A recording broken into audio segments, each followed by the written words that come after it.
कहूंगी कि पहले ये बताओ गोपियों कि मेरे नंद बाबा यशोदा से नहीं कहूंगी तभी वस्त्र मिलेगा। गोपियां कहती है कन्हैया तू मेरा वस्त्र दे दो, मैं किसी को नहीं कहूंगी। भगवान कहते देखो गोपियों, जल में भी देवता होता है, वरुण देवता। ऐसे जल में स्नान नहीं करना चाहिए। बस वरु भगवान देखते हैं वरुण देवता। गोपियां कहती हैं आज आज मुझे क्षमा कर दो, अब हम ऐसे स्नान कभी नहीं करेंगे। भगवान कहते हैं गोपियां हम तो तुम्हारी भावना को देखकर यहाँ आए थे, तुम हमसे प्रेम करती हो, आप मुझे पति रूप में स्वीकार करती हो, तो मैं कार्तिक मास की शरद पूर्णिमा के दिन मैं आपके साथ रास करूंगा। भगवान ने वरदान दिया। एक दिन भगवान के मन में संकल्प उठा। भगवान मधुवन में जाकर मुरली बजाने लगे। प्यार से मुरली बजाई और अलग अलग गोपियों का नाम ले रहे हैं भगवान। एक जल भर रही थी, कुआं में पटक दिया मटकी को और भाग गई। एक अपने पति को भोजन करा रही थी तो हाथ में रोटी लेकर भाग गई। एक गोपी गया दूर रही थी, बछड़े को छोड़कर भाग गई। एक अपने पुत्र को दूध पिला रही थी, किसी जगह पर छोड़कर भाग गई। एक श्रृंगार कर रही थी, एक आंख में काजल लगाया और दूसरी आंख में बिना काजल लगाए चले गए। स्नान कर रही थी तो अटपटे कपड़े पहन लिए। श्रृंगार किसी का भी पूर्ण नहीं है। अपूर्ण श्रृंगार में गोपियां आज भाग रही है भगवान की ओर। एक गोपी दिव्य श्रृंगार करके जैसे ही जाने लगी, उसके पति ने कमरे में बंद कर दिया। रोने लगी, घबराने लगी। आज देखो सब गोपियां जाएंगी, भगवान से वार्तालाप होगी। मेरा दुर्भाग्य देखो कि आज मैं कमरे में बंद हूँ। गोपी ने पद्मासन लगाया और अपना शरीर छोड़ दिया और सबसे प्रथम पहुंची। परीक्षित कहने लगे भगवान गोपियों की इतनी ऊंची गति कैसे हो गई। सुखदेव जी कहते हैं परीक्षित ये गोपियां कोई साधारण सी स्त्रियां नहीं हैं। राम अवतार में जब संत तप कर रहे थे, भगवान को देखकर मोहित हो गए। वो सब संत गोपियां बन करके आई और आज भगवान से प्रेम करती है। मिथिला में भी भगवान गए थे धनुष तोड़ने के लिए, तो मिथिला की नारियां भी मोहित हो गई देखकर। इसलिए आज सब वृंदावन में सबने जन्म लिया है। सब वृंदावन की वधू बन करके आई हैं और आज भगवान से प्रेम कर रही हैं। सब गोपियां आई, भगवान मुरली बजा रहे हैं। कहने लगे आओ गोपियों आपका स्वागत है, बताओ क्यों आई हो। मन मन में गोपियां सोचने लगी आप पहले तो मुरली बजा के बुलाया, अब कह रही है क्यों आई हो। देखो आप चंद्रमा की चांदनी देखने आई हो, शरद पूर्णिमा की रात है, चांदनी देखने आई हो। तो देखो चांदनी देख ली, अब आपको शेर भालू ना देख ले, इसलिए लौट जाओ। गोपियों ने सिर हिला दिया, हमने बहुत देखी है चांदनी, वो नहीं देखनी हमें। तो क्यों आई हो, क्या अपने पतियों से झगड़ा हो गया, घर में कोई झगड़ा हो गया। गोपियों ने सिर हिला दिया, नहीं हमारा किसी से झगड़ा नहीं हुआ है। तो क्यों आई हो। भगवान कहते हैं देखो गोपियों, चाहे पति कैसा भी हो, झगड़ा करके रात्रि टाइम में बाहर नहीं जाना चाहिए, लौट जाओ। क्या हमसे प्रेम करती हो, क्या हमारे प्रेम में खींची चली आई हो। अगर हमसे प्रेम करती हो तो मैं गया चराने के लिए जाता हूँ, मेरे दर्शन कर लिया करो। शाम को आता हूँ तो दर्शन कर लिया करो। ऐसे रात की वक्त में हमारे पास नहीं आना चाहिए था। देखो प्रेम तब होता है जब दूरी बनी रहती है, पास आते हैं ना तो प्रेम में खटाई हो जाती है। इसलिए गोपियों अपने अपने घर जाओ। गोपियां अंगूठे से जमीन को कुरेदने लगी, आपस में विचार करने लगी कि जब हम नहीं बोली तो ऐसे ही बोलता रहेगा। तो भगवान ने 10 श्लोकों में गोपियों से कहा तुम क्यों आई हो, और गोपियों ने 11 श्लोक में जवाब दिया कि हम यूं आई हैं। गोपियां कहने लगी प्रभु हम भात का भोग लगाने आई हैं, आपको भूख नहीं थी तो थाली मंगवाई क्यों? पहले तो आपने कह दिया कि थाली परोसो, और आप कह रही हो कि हमें भूख नहीं है, तो हम भोग लगाने के लिए आए हैं। तो गोपियां शुद्ध बात बन गई। शुद्ध बात का अर्थ है बटलोई चलाकर चावलों को उबालते हैं, एकदम चावल उबल जाते हैं, उसे हाथ में लेकर देखो कि एक भी चावल में कण नहीं है, वो शुद्ध बात बन जाता है। एक भी कण होता है तो कच्चे होते हैं चावल, एकदम पकता है तो बात बन जाता है। तो गोपियां में आज कोई भी कण नहीं है, इसलिए शुद्ध बात बन गई। गोपियों से मुख से कहलवाना चाहते थे भगवान कि तुम क्यों आई हो, इसलिए गोपियों ने स्पष्ट कह दिया। भगवान कहते हैं परीक्षा में पास है। तो भगवान रास करने लगे। जैसे ही रास करने लगे तो गोपियों को सौंदर्य अभिमान हुआ, हम इतनी सुंदर है ना, इसीलिए भगवान हमारे साथ रास कर रहे हैं। एक गोपी को मान हुआ, बाकी सब गोपियों को अभिमान हुआ। भगवान अभिमान तोड़ने के लिए अंतर्हित हो गए। एक गोपी को साथ में लेकर गए, बाकी सबको छोड़कर चले गए। गोपियों को ऐसा लगा कि हमारे प्राण निकल गए। वो माननीय गोपी कौन है? क्योंकि सुखदेव जी उसका नाम नहीं लेते थे। राधा रानी है वो माननीय गोपी, और राधा रानी का सुखदेव जी नाम नहीं लेते थे। राधा रानी सुखदेव जी महाराज की गुरु थी। सुखदेव जी सोचते हैं कि परीक्षित के पास तो 7 दिन है और मैं राधा नाम लूंगा तो मेरी तो 6 महीने की समाधि लग जाएगी। परीक्षित बेचारा अद्भुत में लटके रह जाएंगे। तो आज परीक्षित को सुखदेव जी सावधान होकर के कथा सुना रहे हैं, क्योंकि आनंद वक्ता से ज्यादा श्रोताओं को आता है। बैठे बैठे ताली बजाकर आनंद ले रहे हैं कथा का, और वक्ता इस आनंद में डूब जाएगा तो कथा नहीं कर पाएगा। इसलिए सावधान होकर के कथा सुनानी पड़ती है। तो सावधान होकर के सुखदेव जी परीक्षित को कथा सुना रहे हैं। भगवान लेकर चले गए। अब गोपियां विलाप कर रही हैं। तुलसी से पूछ रही है, तुलसी तुमने मेरे गोविंद को देखा है क्या? तुलसी का पौधा हिल गया, तुलसी को भी खोटी खरी सुना दी। ये तो हमारी सोच लगती है, ये क्यों बताएगी? आगे चले। पृथ्वी से झगड़ा करने लगी, तुम इसलिए इतनी हरी भरी हो कि मेरे गोविंद आपको 3 चरणों से नाप लिया था, इसलिए आप इतनी हरी भरी हो। झगड़ा कर रही है, आगे से आगे चल रही है। अटपटी लीला करने लगी गोपियां। कोई चुनरी उड़ाकर कहती है देखो मैंने गोवर्धन पर्वत को उठा लिया। कोई कृष्ण बन गई, कोई पूतना बन गई। भगवान की लीला कर रही है कि अटपटी लीला होगी तो अपने आप आ जाएगा कि लीला ऐसे नहीं होती, तो हम सब पकड़ लेंगे। विलाप कर रही हैं।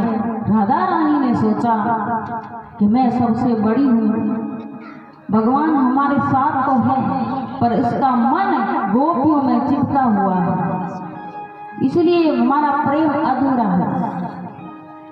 तो राधा रानी भगवान से कह रही है मैं चलती चलती थक गई। भगवान कहते हैं देखो राधे हमारे कंधे पर बैठ जाओ। और जैसे ही भगवान ने कंधा झुकाया इतना प्रेम उमड़ा राधा रानी के मन में कि राधा मूर्छित होकर के गिर गई और भगवान छोड़कर चले गए। गोपियां आ रही थी,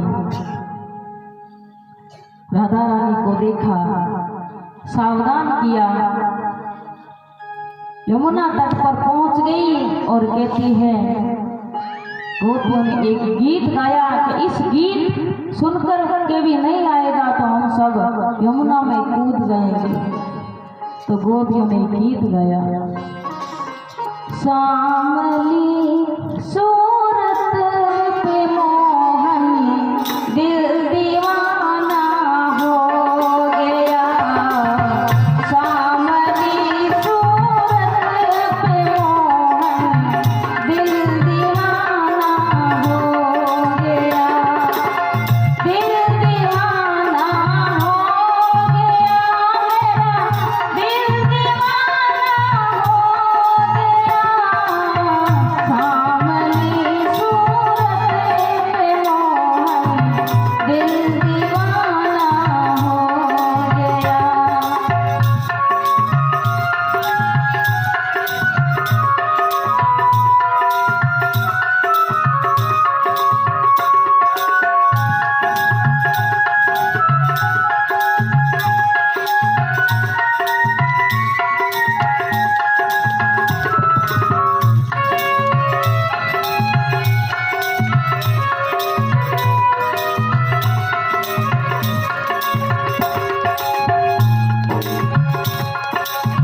एक तो तेरे होठ पतले, दूसरी मुरली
सब गोपियां भगवान के लिए विलाप कर रही हैं। गोपियां बिलखने लगी। भगवान सबके बीच में प्रकट हो गए। एक गोपी को ऐसा लगा कि मैं कोई सपना देख रही हूँ, तो उसने आंखें बंद कर ली। ऐसा लगता है कि आंखों में गोपियों ने बंद कर लिया। भगवान कहने लगे, गोपियों आप हमसे नाराज हो गई क्या? सब कहती हैं तुम प्रेम नहीं करते। भगवान कहते हैं मैं आपसे प्रेम कैसे नहीं करता कि तुम प्रेम के बदले में ही प्रेम करते हो। भगवान कहते हैं देखो गोपियों, ऐसे 4 प्रकार के लोग होते हैं। तुम प्रेम करो या ना करो, ऐसे तो माता पिता ही हो सकते हैं, दूसरा नहीं हो सकता। बच्चा ये प्रेम करे या ना करे माता पिता से, पर माता पिता इतना ही प्रेम करते हैं बच्चों से। ऐसे प्रेमी 4 प्रकार के होते हैं। अकर्तज्ञ, आत्मराम, गुरुद्रोही। आत्मराम तो अपनी आत्मा से भी प्रेम नहीं करते, तो किसी से क्या करेगा? प्रेम के बदले में प्रेम करे उसे व्यवहार कहते हैं, प्रेम नहीं कहते हैं। अकर्तज्ञ होते हैं, वो प्रेम करना जानता ही नहीं है, तो किसी से क्या करेगा? चौथा होता है गुरुद्रोही, जो अपने प्रेमी को लूटने में कोई कसर नहीं छोड़ता।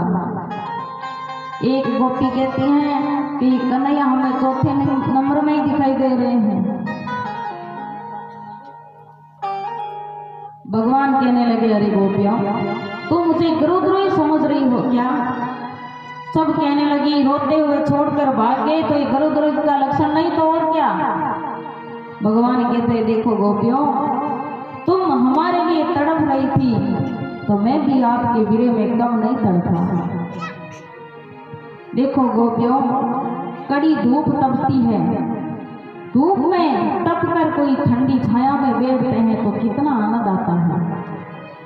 कभी धूप में जाते ही नहीं है तो उसे क्या पता होता है कि छाया का आनंद कैसा होता है। इसीलिए ही मैंने आपकी परीक्षा ली थी, और अब प्रेम करोगी तो कितना आनंद आएगा। गोपियों मुझे अपने ऋण से ऋण कर दो। गोपियों को दया आ गई।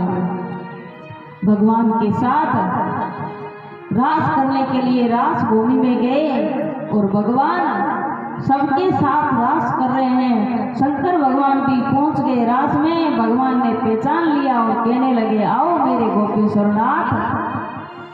इसी दिन से गोपीश्वरनाथ का धाम हो गया वृंदावन में। बोलिए गोपीश्वरनाथ की जय। कामदेव भी आए थे बीच में, कितने अपने प्रेम के बाण चलाए पर भगवान ने हिम्मत नहीं हारी। कामदेव कहने लगे, आप ही मेरे बाप हो, बाकी तो मैंने सबको हरा दिया। इसी दिन से रुक्मिणी के गर्भ से कामदेव प्रद्युम्न के रूप में पुत्र बन करके प्रकट हुए। अब सब गोपियां रास करने लगी भगवान के साथ। राधा नाचे, कृष्ण नाचे, नाचे गोपी संग। राधा नाचे, कृष्ण नाचे, नाचे गोपी संग। ये मन मेरो बन गयो सखी रे पावन वृंदावन। क्योंकि मन मेरो बन गयो सखी रे पावन वृंदावन।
6 महीने लग गए रास करते करते। भगवान जितने भी गोपियां थी इतने ही गोपी बन करके भगवान सबके घर पहुंच गए। अब आज रास पूरा हो गया तो भगवान ने अपने सारे रूप को ये दृश्य कर दिया और गोपियों के अपने अपने घर में भेज दिया। अब भगवान बड़े हो गए, गया चराने के लिए सुबह निकलते हैं। सब गोपियां भगवान को देखती हैं, आपस में दो दो गोपियां मिलकर के चर्चा कर रही हैं। देख गोपी, भगवान अपनी अंगुली अपने कपोल पर रखकर जब मुरली का सुर निनाद करते हैं तो बताओ सखी कैसा लगता है। दूसरी कहती है सखी मत पूछ, इतने सुंदर लगते हैं गोविंद। भगवान सुबह निकलते हैं, शाम को आते हैं। गोपियों को तो एक दिन निकलना भी मुश्किल हो गया। अब बताओ भगवान मथुरा गए तो बताओ गोपियां कैसे रही भगवान के बिना। एक पल भी निकलना मुश्किल था, वो भगवान के लिए कैसे रही। धन्य है वो गोपी जो भगवान का प्रतिदिन दर्शन मिलता था। एक दिन नंद बाबा निर्जला व्रत था, गंगा में स्नान करने के लिए गए तो डूब गए। वरुण के दूत थे, वरुण लोग को ले गए, बंदी बना करके पटक दिया नंद बाबा को। सब साथ में गए थे, उसने आकर कहा अपने पिताजी डूब गए। कन्हैया गए, सीधे वरुण लोग पहुंच गए।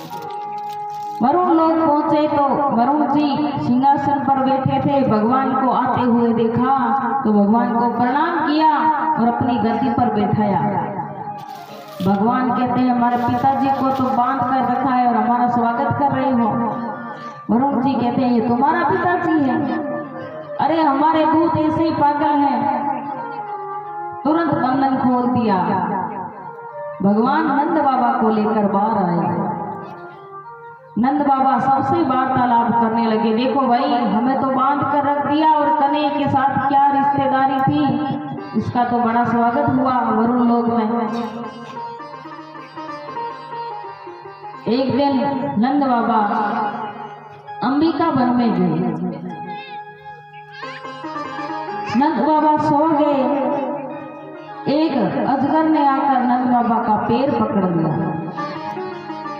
नंद बाबा घबराने लगे और कहने लगे अरे कन्हैया मुझे बचाओ। भगवान आए, अपने हाथों से उसका मुख चीर दिया और सुंदर पुरुष प्रकट हो गया। भगवान ने पूछा भाई कौन हो? तो अपना परिचय दिया कि मैं विद्याधर हूं। मैं इतना सुंदर था, थोड़ा भी कोई बदसूरत मुझे मिल जाता तो मैं उसकी हंसी उड़ाता। मेरी हंसी करने की आदत थी। मैं बात बात पर हर किसी को हंसा करता था। एक दिन अष्टावक्र जी आ रहे थे, लेरा लेरा के चल रहे थे। मुझे हंसी आने लगी और मैंने अपनी हंसी को रोक नहीं पाया। मैं हंसने लगा, अरे बाबा जी ये लचकती हुई कमर किस दुकान से लाए हो, हमें भी ला कर दो। कुछ ही देर तो संत जी सुनते रहे, फिर क्रोध आ गया और क्रोध में आकर मुझे कहा अरे मूर्ख, मैं तो भगवान की दुकान से लाया हूँ, पर मैं तुम्हें श्राप देता हूँ कि तुम भी मेरी तरह लेरा लेरा कर चलोगे, मूर्ख तुम सर्प बन जाओ। तो उसी दिन से मैं सर्प बन गया। मैं गिड़गिड़ाया, पैर पकड़ लिए, कहने लगे अरे महाराज मुझे इतना कठोर दंड मत दो। दया आ गई संत जी को, कहने लगे देखो मेरा श्राप तो अब मिथ्या नहीं हो सकता, तुम सर्प जरूर बनोगे, पर जब भगवान कृष्ण अवतार लेंगे तब आपका उद्धार होगा। तो आज मैं जानता हूँ कि इस संत जी ने मुझे श्राप नहीं दिया, मुझे आशीर्वाद दिया था कि आपका आज मुझे दर्शन हो गया। तो इस विद्याधर की ज्योति भगवान के चरणों में विलीन हो गई। तो देखो, कोई भी बदसूरत हो, कोई कमी हो, मेरी हंसी उड़ानी नहीं चाहिए। हो सके जरूरी को नहीं कि आपा में ही आप बीते, आपा ने 7 पीढ़ी में कौन केड़ो जलम जेवे कहीं था पड़े वो। कोई दोई तो दोईती पोतो पोती पड़ पोते तक भगवान बता देवे कि जी के दिन तू मेरी हंसी उड़ाई आज थानी और आंखा के बाद देखना पड़े। तो कदई केरी हंसी नहीं उड़ानी चाहिए, वो केड़ो भी हो, बदसूरत हो, कोई भी कमी हो, भी हंसी उड़ावे तो बीर ऊपर तो कोई फर्क कौन पड़े, पर भगवान जरूर देखे।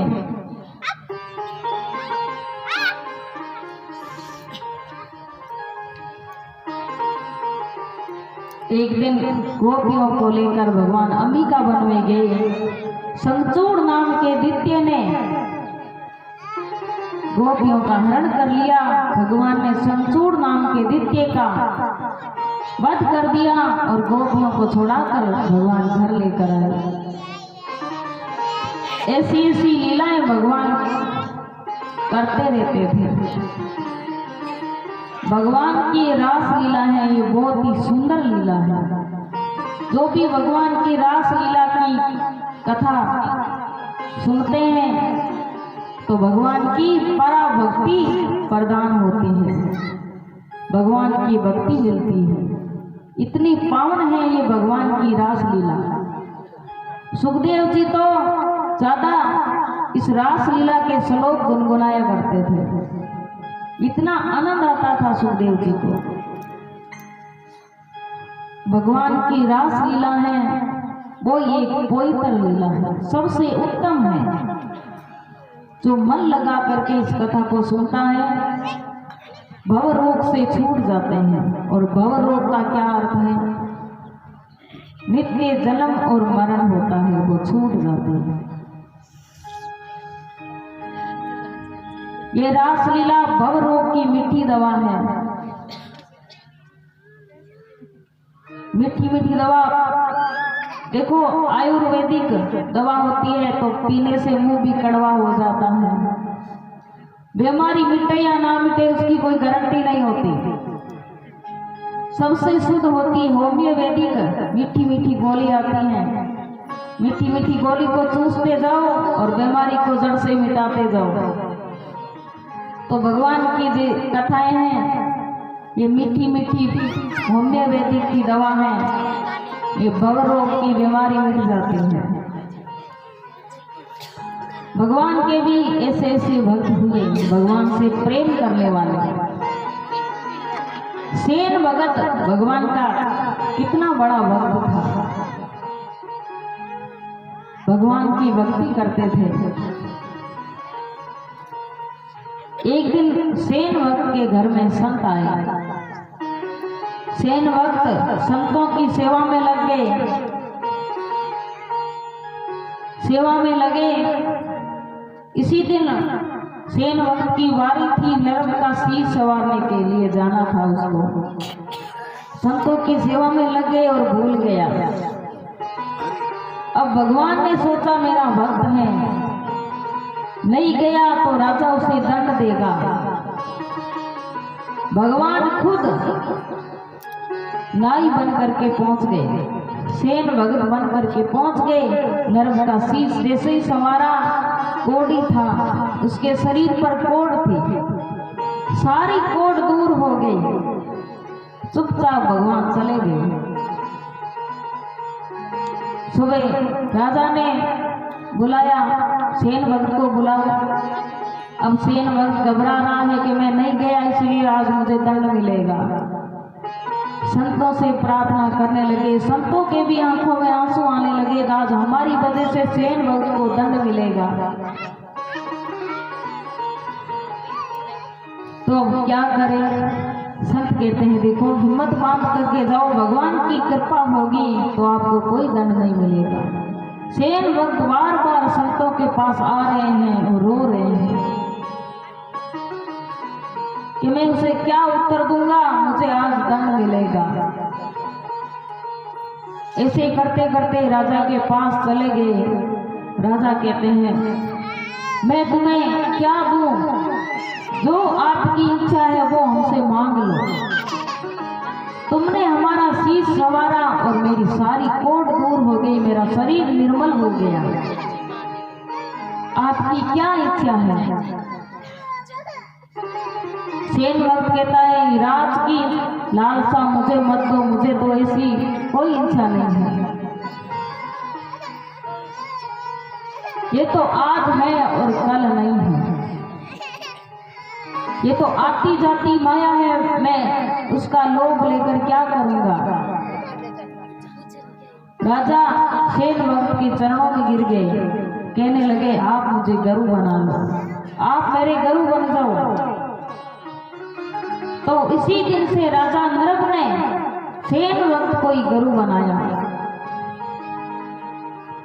तो भगवान के जो सच्चे भक्त होते हैं, भगवान उसके संकट पल पल टालते रहते हैं। गोपियां भी भगवान की बड़ी भक्त थी, छुप करके आ गई तब भी भगवान ने अपना रूप बना लिया और गोपी बन करके पहुंच गए कि उसके पतियों को पता ना चले कि मेरी गोपियां कहां चली गई। सबको बचा लिया भगवान ने। तो कोई भी भगवान का भक्त हो, भगवान संकट टालते रहते हैं। बोलो राधे राधे।